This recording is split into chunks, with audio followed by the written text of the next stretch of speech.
back here on our program, the platform, and we are talking about this Junkanoo festival that is coming up. And, you know, sometimes we believe that, you know, we have Junkanoo all year now. We need to. Why we need to?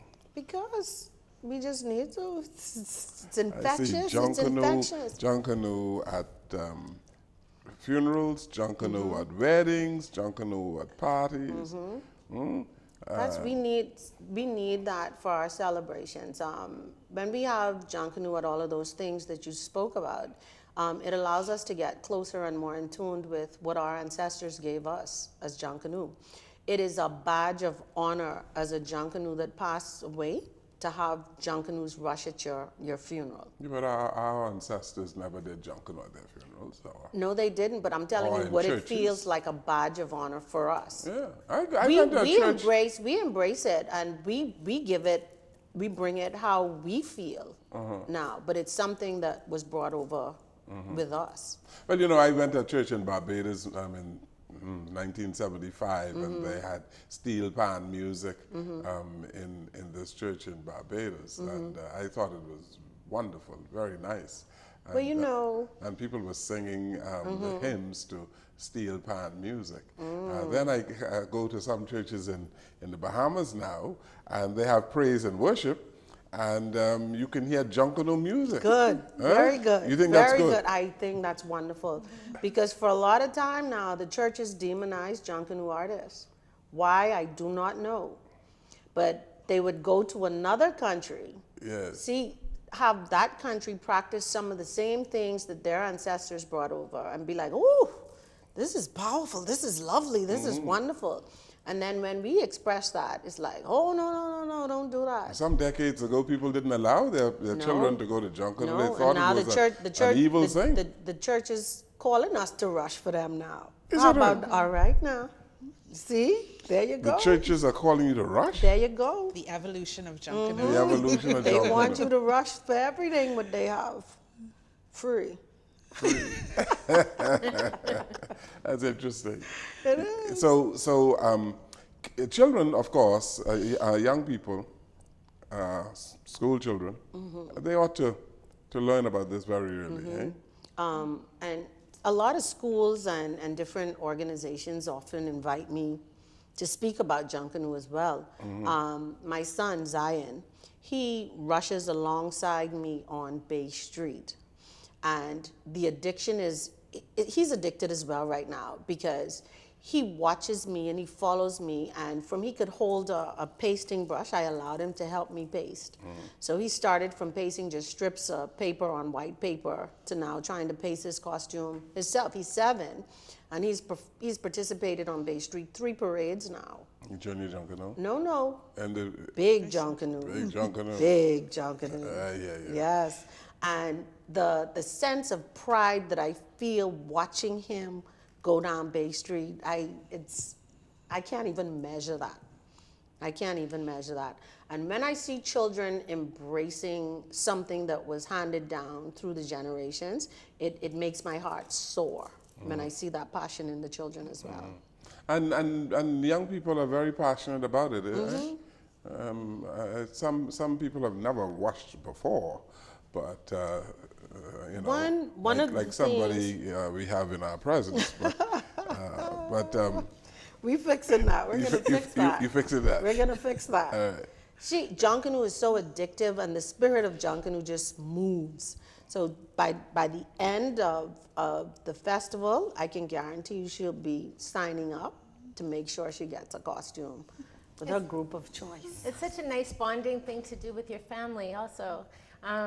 You know, you said you do that with your son, so you sit there for hours and hours and work on your costume together, and it's just wonderful just talking and doing that, and then to dance through the night and do a physical exercise and be there. You're tired and you've got to push through, and to know that you can do this, and here he is with his mom, like, and they're accomplishing something great together. Yeah, your daughter rushed too, eh? Oh, yes, my son rushed before, but their experience in the shack and with me and with other people around and just getting the vibe and learning from all of these people, it's priceless. And it's helped them with all of their school studies, all of their projects. You know, when they turn in a project at school, theirs is all tricked out versus somebody else who wouldn't even think about adding these jewels to it, you know, and they do. So I really see that it's helped them a lot in their life. And couples too. I know a lot of people that are husband and wife and they sit in the shack together or they sit at home together and they create the costumes and then they rush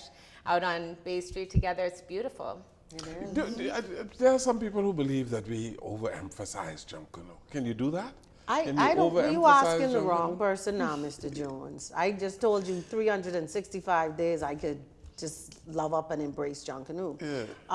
I don't know why they would say that, because people, you won't be able to attend every Junkanoo thing. And some persons aren't able to. If you have it 5 days out of the week, you may have a different audience every single day of the week. And then you have different troops that are performing. And I often hear persons within the community talking about how much revenue can be generated from Junkanoo, how this industry could grow so much. But I question that, because the world does not know about Junkanoo. And we're not going to spend money on something that we as Bahamians feel like we could create. The world doesn't know about it. No, the world does not know about Junkanoo. We have not done enough as a country. It's the best to internationalize kept secret. There you go. There you go. And the more persons that are aware of it, Junkanoo is so addictive.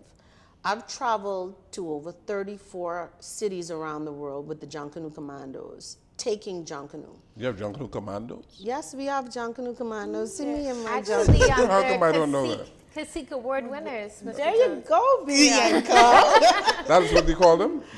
Junkanoo Commandos? We have an organization called Junkanoo Commandos, Cacique Award-winning Junkanoo Commandos. And we would have traveled to over 34 cities around the world. We've been as far as Italy and as close as Cat Island, showcasing the creative arts of Junkanoo. And The city of Cat Island? the island. And everywhere, it's like we're the Pied Piper. Everyone follows.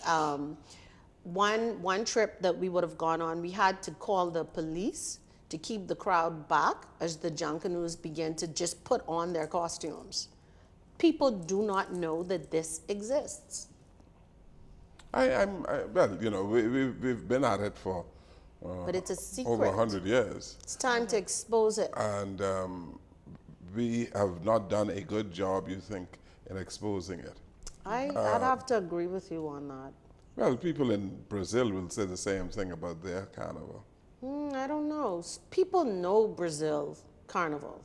You don't, People do. And they don't know They Bahamian don't know. Junkanoo. No, they don't. They don't. Sometimes when I had an experience 2 years ago where I was at a conference, and you know, when it's downtime and you're speaking with your colleagues, and I said Junkanoo, they were like, "What's that?" I was slightly offended, but you know. Where, in Bahamas? No. Oh. We were in Arizona. Okay. And they was like, "What's that?" And I'm like, "What do you mean, what's that?" So of course I had to pull out my phone and show them some videos and some pictures. And as a result of me doing that, we were able to take the Junkanoo Commandos to one of their cities to perform. They had no idea what Junkanoo was until that moment. Yeah. Well, you know, some years ago, I was with a group that went to Washington, D.C., and they performed on the mall outside the Smithsonian. I think Algernon Allen was Minister of Youth and Culture at the time. And it was fantastic. Exactly. To see the number of people who congregated, and they came from almost everywhere to see It's addictive. Fast Eddie and all these people. Showman. Showman rushing down the mall, you know. Yeah. And it made me feel very proud to be Bahamian, and the way they performed, the pulsating music that permeated the air, you know. You're making me want to rush, Mr. Jones. So we need to find opportunities Exactly. to get Junkanoo outside the I Bahamas. can tell you another You story. know, like for instance, to the Super Bowl and places. So many pockets. We need to find that, ways that to get exactly. a Junkanoo group at the Super Bowl, eh? Yes, we do. Yes, we do. See, with being able to monetize Junkanoo, which people keep saying can happen, sometimes when we travel, the Junkanoo artists that travel with us get opportunities to do commission pieces of work from persons and then ship it back to the U.S. Because they want a piece of what it is that they would have seen during that performance. Mm-hmm.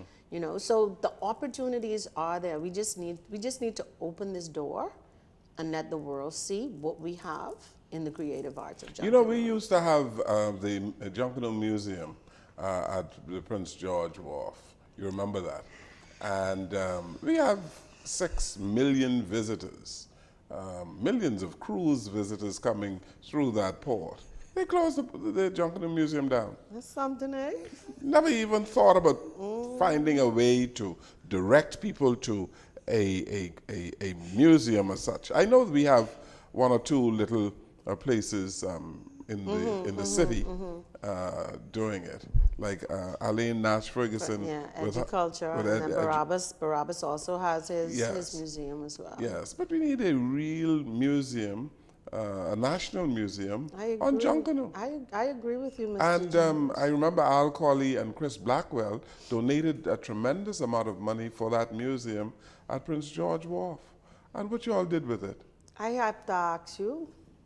And so perhaps your Bahamas Junkanoo and Art Music Festival can be a staple.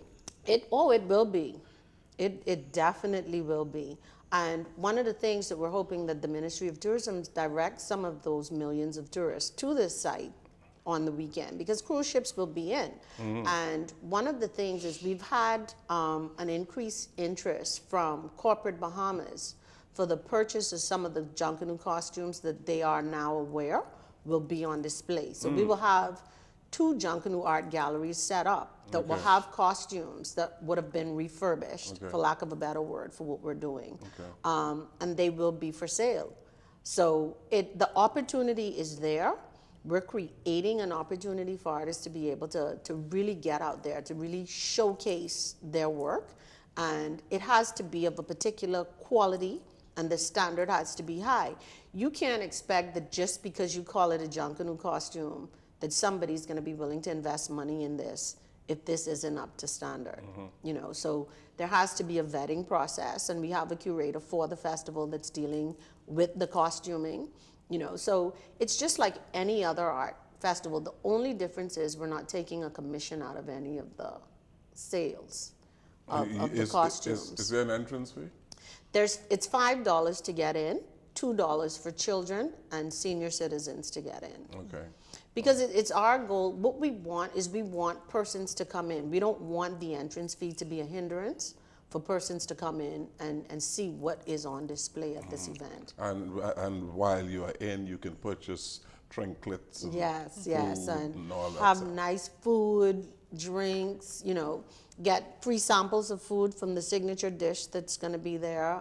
There's also a signature drink that's being created by Marv Mixologist, who's the top mixologist for the region. Mixologist.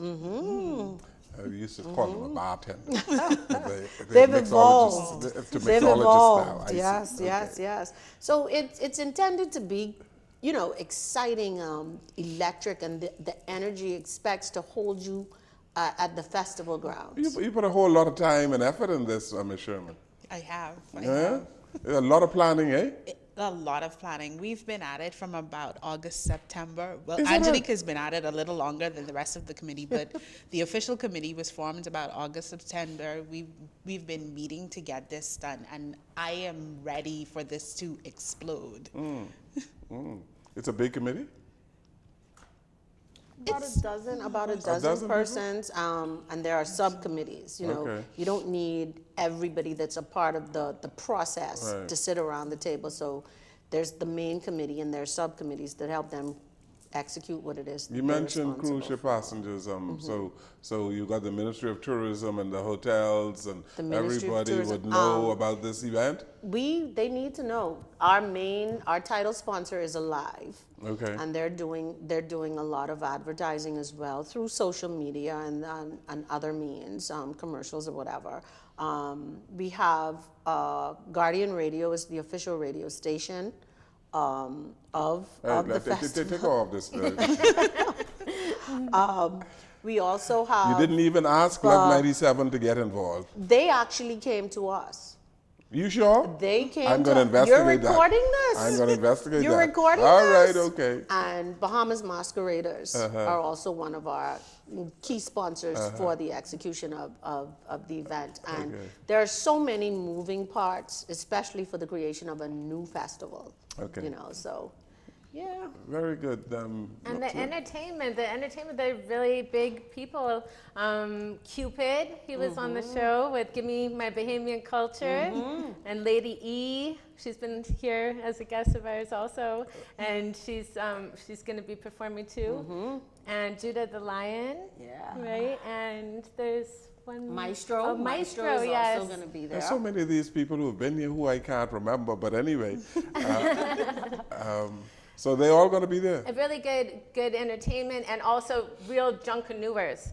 You know, they were also in Junkanoo before and have a real passion for culture and everything. So it'd be really nice. Good music. The best. Everything is better in the Bahamas, Mr. Jones, and you know that? Mostly. Yeah. You know what's so interesting is I was thinking about how cool it is that you have everybody doing this and stuff, but it's so, you know, real Junkanooers make things look easy. You know, dancing, it seems easy, but this costume is not easy at all. But how you said that people could try on the costumes, even taking the shears, they're so heavy, and trying to cut through that cardboard. And the kind of And getting the paper you blisters that want. you can't even get through, that would be cool to try, you know, because I saw people like Ricardo Trico, and he's such a good cutter, and he just makes it look so easy. He's like, but then I'm doing it, and I'm getting blisters, and my wrist hurts, and jagged edges everything. on the cardboard. Exactly, it's completely different. Yeah, and you've been doing it for how long? Since 2012. Okay. But this is such a wonderful opportunity because I wanted to be involved with Junkanoo so much longer. I was begging to be in Junkanoo. I wasn't born in any part of the island, and I wasn't accepted into any group. And so I wasn't able to even get to enjoy and learn from everybody in the Junkanoo. So when I finally got in, I was like, let me try everything. Let me lottery. She breathe had the lottery. the contact. Get that rush. And you became the queen for the Valley Boys. Yeah, that was in 2012 when I was invited to 2012. be the And queen. they came out, the theme was what that year? That was the Jubilee. The They Jubilee. were celebrating that, and a lot of the other groups had the same theme, so that was interesting as well to see what the different groups would do with the different themes. You see what you're missing? That's right. Get him, Yeah, Mr. no, but Jones. that's what happened to me. Now you're going to go that's in and what you're going to be the happens. same way. It's amazing what it does to people because everybody that you talk to that's in the Junkanoo community feels the same way. They all talk about it with passion. They're all addicted to this, and this is hard. You're going, obviously, like you're not getting paid, you're going after work, you're actually paying for it, you're pushing yourself, you're up for the whole hours of the night for weeks and months, and then you actually rush and stay up through the whole night for hours and hours, and then you love it, and then at the end you're like pacing back and forth, waiting for the results, can't sleep, like it It's just a gets rewarding in your sacrifice. blood. So Yes. she is excited. Even, I told you it was Junkanoo is infectious. So addictive. It's addictive. It is so addictive. I can't. This year, I was like, I don't really have time to pace my costume, so I was gonna contract it out, and then I felt like I don't even feel like Junkanoo coming. I need that back. I need that back. You know, it's like it's so addictive. I can't imagine what I would do during the Christmas time if I could not prepare to be on Bay Street. One point about that, this year we did not pace Sailor's and my daughter's outfit, but we hired somebody and he's handicapped. So he was contracting out all these things. So it was a really good way for him to make a lot of money, and he's a good paster. so you can contract out these Yes, things. there's a big industry. It's a big industry. but like I say, it's like a secret fraternity. So persons in Junkanoo know about contracting from way back when. You know, so a lot of people may not be aware of it because sometimes you're so busy you really don't have that time. But you know somebody who can give you that quality work and get your costume back in time. So now the music has evolved, Junkanoo music. From when I started going to Junkanoo to what it is today, you have scores of young men with various instruments, the brass section, the bellers, the drummers. How are you going to display or get all of this in at your festival? well, there's a section that's just devoted to music. Okay. Where, like I was saying earlier, that the bellers would have there are like 7 or 8 styles of cowbells that Yes. I'm familiar with. Yes. So I know it's probably more than that. So you'd get to see the bells and the style costumes. I call the bellers in Junkanoo gods, because I think they have the hardest job in Junkanoo, because they have these large off-the-shoulder costumes, and they have to ring those bells down the entire stretch of Bay Street nonstop. And if they go off tune, they mess up the rhythm of the drums. So they have to be like on point during the entire stretch. So persons are going to get to speak with Junkanoo artists who are in the back line. So ringing the bell itself is an art. Oh, yeah. And they're heavy. They're very heavy too. And you have yeah. double bells as well. They have right? triple as well. Triple bells. I saw some that have like 3 to the top and 3 to the bottom. And you go, Wow. oh, it's something else, Mr. Jones. It's something It's else. something else. And this is what we need to export around the world. Yes, yes. See, this year, we may be going a little bit off track, but it's still Junkanoo related. I had 8 of my friends from the UK came over to attend the Junkanoo parades, and I had them visiting Junkanoo shacks, and they got really, really close with the Saxons, because I think that was like one of the closer shacks. So they walked from their hotel to the Junkanoo shack every day in Mason's Edition to help paste and decorate costumes. Interesting. You know, talking about the music, people write music for various performances, but you cannot write music for Junkanoo. I've seen Because that you they're can't starting write to do it. you can't write for the bells. No. You They- can and in various genres of music you write for drums as well. But you can't write for a Junkanoo drum or a bell, right? Well, I don't know, because some of the things that I see these guys doing now, they feed off of each other so much, and I can't understand it. I'm not a musician, and so I can't tell. I just know that my favorite section is between the rhythm drums and the cowbells. Yeah, Oh and my you have goodness. the numbers of the rhythms. You can have rhythm number 1, number 2, number 3. You see them in the back line holding up their hands. Yes. And they have whatever number they call is what rhythm the Yeah. rest of the drummers go. That's why I tell you they're in sync with the bellers. So they could call this and then they call that, and then you hear the difference. So- After you see their hand go up, you hear the difference. The beat changes, and it's like, oh my God. Rhythm number 4. Yeah, you know, so, and you see it, and if you watch them, you see it, and you hear it almost immediately. What is your profession? I'm a cultural enthusiast. I have training in festival and event production. Yeah, let's go with that. Okay. Yeah, All right, that's good enough. and I am Junkanoo. You speak well, and you know your business, I can tell you.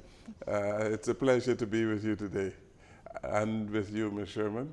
You too, Mr. And I Jones. wish you all well in this festival. Thank you for having We us. can't wait to see you there. I'm gonna give you a personal tour once you hit the grounds. There you go. Okay, thank you. You're welcome. Thank you for bringing these wonderful guests. Yes, my pleasure. I'm excited You excited? about the event. You're excited about the event. I'm Yes. sure you're going to be there both days. Oh, yes. Front and center. 23rd and 24th. Yeah, her daughter's costume is a part of the section on women in Junkanoo. Oh, okay. Very good.